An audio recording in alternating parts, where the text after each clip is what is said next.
I used to have misconceptions about what beer is supposed to taste like and what wine is supposed to taste like, and I envisioned it as the Venn diagram where the circles just don't overlap at all.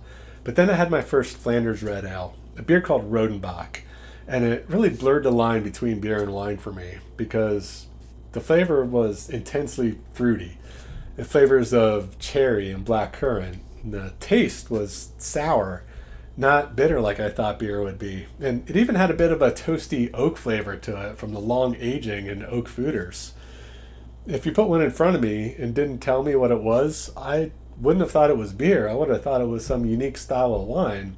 But instead, the flavor comes from a combination of darker malts and wild fermentation with wild yeast and even bacteria like lactobacillus and acetobacter, which creates that red wine vinegar type of a flavor to it. And it was all flavors that I would associate more with fruit than with beer. So I think if I were to pair something with Rodenbach, it'll definitely be fruit based. And I think one thing that I think has a very strong fruit flavor is a Bakewell Tart. So we're going to make one of those today on Bacon a Brew.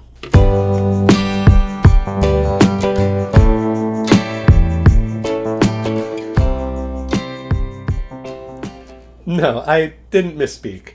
Bakewell Tart is a fruit tart, and I'm not just referring to that very thin layer of jam. If you're familiar with Bakewell Tart, you know it's made from frangipan, which is made from ground almonds.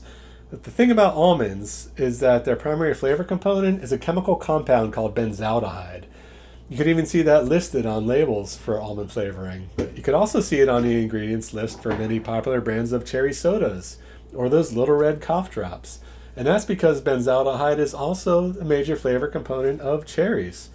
So benzaldehyde could be used interchangeably, whether you want something to be almond flavored or cherry flavored. But there's an even stronger connection between almonds and cherries than just sharing a similar flavor. They're both members of the genus Plumus, which includes plums, peaches, nectarines, apricots, stone fruits. So I admit that almonds are a bit of an anomaly because it's the only one where we eat the seeds and not the flesh of the fruit, but that doesn't change the fact that almonds are a stone fruit, which might explain why they have such a fruity flavor. And it's that flavor, that cherry almondy flavor that I want to focus on because I get a little bit of that in Rodenbach. And it's not a flavor that's common in beer because it takes a long time to develop that flavor. But I did mention that Rodenbach is aged 2 years in oak foeders. So I think matching that flavor in a Bakewell Tart to that flavor in the Rodenbach, I think would make it a perfect pairing. And now on to the Bakewell Tart. To my food processor, I'm going to add 170 grams of all-purpose flour, 30 grams of confectioner sugar, and 1 stick of butter. I'm going to pulse that a couple times to get all the butter incorporated. And then add a 1/4 tablespoon of salt and 1 egg yolk. And now I'm going to add some ice cold water. I don't have an exact amount, I'm just going to slowly add it until I get the texture I want. Then I'm going to demonstrate the challenges of cooking on camera, and after a brief cleanup, I'm going to get back to mixing my dough.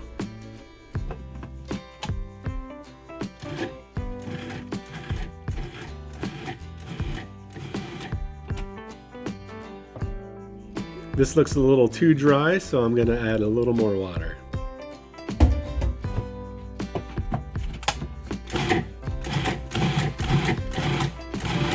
And that's still a little too dry. I want to see everything just starting to be able to stick together. And that looks about right.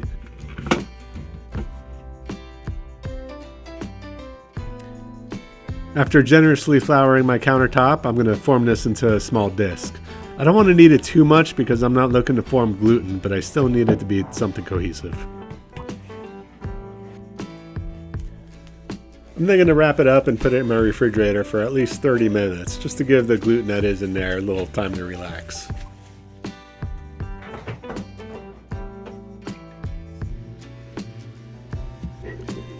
Back out of the fridge, I'm going to roll this into a flat disc.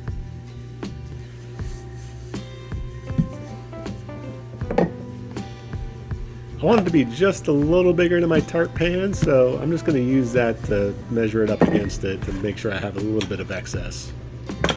And once I have the size I want, I'm going to loosely roll this over my rolling pin and place it right in the tart pan.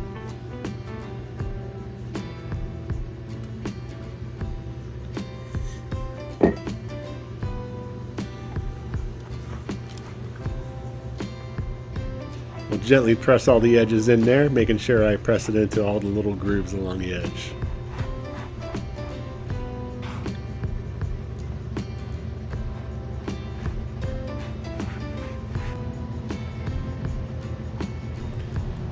I'm then going to run the rolling pin over the top of the tart pan to trim off any excess. Now, in order to reduce shrinkage, many suggest waiting till after I blind bake it and then carefully carving it off with a knife. But I've never had much luck with that because by then the crust gets a little crumbly. I then dock the bottom of the crust by stabbing it repeatedly with a fork. And then fill it with pie weights, but I'm cheap and so are dried pinto beans, so I'm going to use that as pie weights.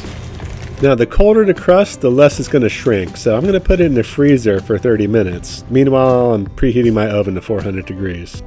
I then bake it for 20 minutes at 400. And after removing the pie weights, then bake it for another 5 to 10 minutes.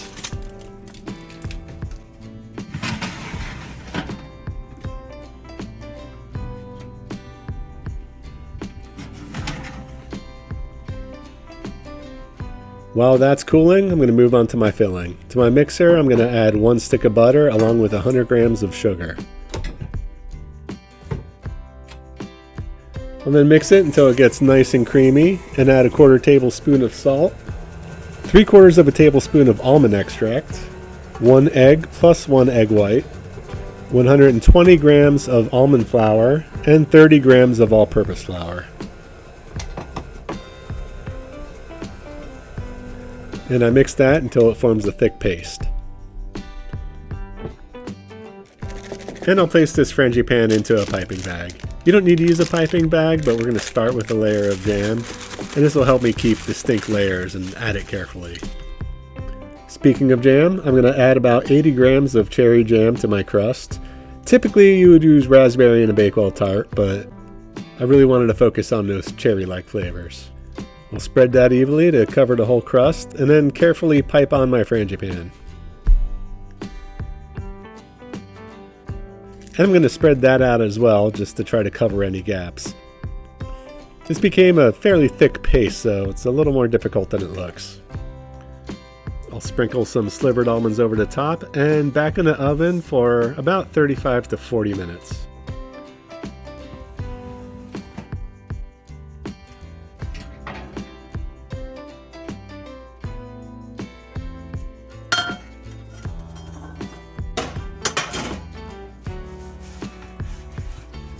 And after allowing it to cool to room temperature, I'll dust a little confectioner sugar on top. I believe the purpose of confectioner sugar is just to cover up any flaws, and I don't think you'll be able to convince me otherwise. And there you have it, Bakewell Tart. Short crust pastry with a very thin layer of cherry jam and topped with frangipane. Let's see how this pairs with our beer. This combination of Bakewell Tart and Flanders Red Ale is one of the best expressions of fruit flavor that I've made. And it does it with two things that people don't normally associate with fruit: beer and almonds. It's such an interesting contrast when you still get the cherry flavor in the beer, but it's very tart, and then frangipane is very sweet. So I kind of like that contrast while still having that cherry flavor that ties it all together. I think this is one of those beers that could convert some wine drinkers. You hear every brewer say this, and of course we have an agenda that we want people to drink beer, but we always believe that no one truly doesn't like beer. They just haven't found a beer that they want. And I think this has so much wine-like character to it, between the dark fruit, the sourness, and even the oak character, that it's hard to believe that it even is beer. The long aging of Rodenbach definitely does a lot to change the flavor. This beer sat in oak foeders for over 2 years before it was packaged, and then it was in the bottle even longer. And those wild yeast and bacteria continued to make the beer evolve, creating this tart, sour flavor, and develop more of those cherry notes that we're not used to tasting in beer. The Bakewell Tart came out so well, and I think subbing the cherry jam in place of the raspberry was a good choice because it demonstrates how closely related the cherry and almond flavor are. It's almost indistinguishable when you taste the tart side by side with the beer where you get those cherry flavors. Now, if you want to take this one step further, Rodenbach does make a beer called Alexander that has cherry juice added to it, but I think it has so much cherry character naturally just between the malt and fermentation that it's enough to pair with the Bakewell Tart and you still get that flavor match. Thank you for watching, and join me next time when I try to find a perfect bake to pair with one of my favorite classic beers.